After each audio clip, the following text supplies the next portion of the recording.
اور قرآن مجید جامع کلمات، عیسائی کہتے ہیں کہ عیسیٰ علیہ السلام اللہ کے بیٹے ہیں۔ اگر اللہ کے بیٹے نہیں ہیں تو پھر یہ بتاؤ کہ ان کا باپ کون ہے؟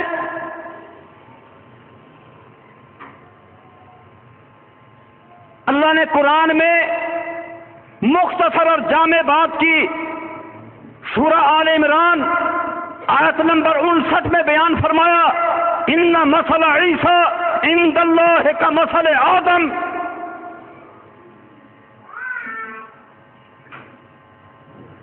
یقیناً عیسیٰ علیہ السلام کی مثال اللہ کے ہاں ایسے ہے جیسے آدم علیہ السلام کی مثال ہے۔ اے عیسائیو، اگر تمہارا یہ دعویٰ ہے کہ جس کا باپ نہ ہو وہ اللہ کا بیٹا ہوتا ہے، تو تم یہ بتاؤ آدم علیہ السلام کا باپ کون ہے؟ اور تمہارا یہ عقیدہ ہے کہ آدم علیہ السلام اللہ کے بیٹے نہیں ہیں، جب بغیر باپ کے آدم علیہ السلام ہیں اور اللہ کے بیٹے نہیں ہیں، تو عیسیٰ علیہ السلام بغیر باپ کے ہیں، وہ اللہ کے بیٹے کیسے ہو گئے؟ کوئی لمبا چوڑا مضمون اللہ نے لکھا ہے، بیان کیا، اس میں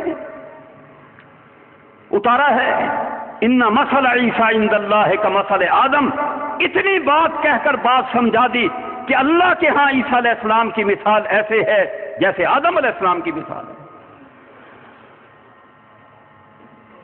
اور پھر وہ یہ کہتے تھے کہ مریم علیہ السلام، عیسیٰ علیہ السلام یہ اللہ کے شریک ہیں۔ اللہ، عیسیٰ، مریم علیہ السلام یہ دونوں ملتے ہیں اللہ کے ساتھ، تین مل کر پھر اللہ ہوتا ہے۔ اللہ نے سورہ مائدہ آیت نمبر 75 میں بیان فرمایا، کانا یاکلان الطعام، عیسیٰ علیہ السلام، مریم علیہ السلام دونوں کھانا کھاتے تھے۔ عیسائی اس سے انکار نہیں کر سکتے، عیسیٰ علیہ السلام بھی کھانا کھاتے تھے، مریم علیہ السلام بھی کھانا کھاتی تھی۔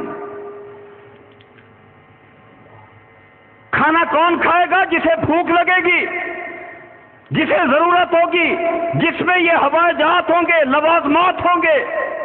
جو کھائے گا کچھ حصہ جزو بدن بنے گا، کچھ حصہ خارج ہوگا۔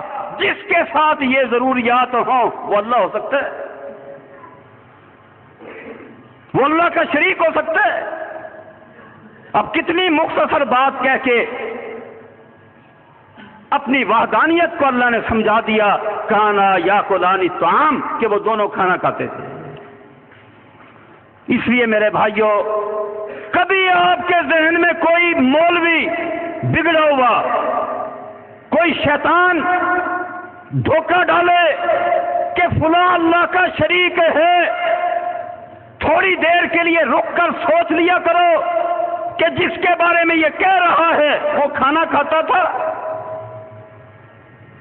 محمد رسول اللہ صلی اللہ علیہ وسلم کھانا کھاتے تھے، علی رضی اللہ تعالیٰ عنہ کھانا کھاتے تھے، ابو بکر عمر رضی اللہ عنہما کھانا کھاتے تھے۔ جو کھانا کھاتا ہے وہ اللہ کا شریک نہیں ہو سکتا، وہ مشکل کشا، حاجت روا نہیں ہو سکتا۔ قرآن یہ اصول دے رہا ہے، کانا یاکلان الطعام۔ اس لیے اگر کوئی آپ کو دعوت دے کہ فلاں مشکل کشا ہے، حاجت روا ہے، بگڑیاں بنانے والا ہے، رکو، ٹھہرو، سوچو، وہ کھانا کھاتا تھا، یقیناً وہ کھانا کھاتا تھا۔ جو کھانا کھاتا ہے وہ اللہ کا شریک نہیں ہوتا، وہ مشکل کشا نہیں ہوتا۔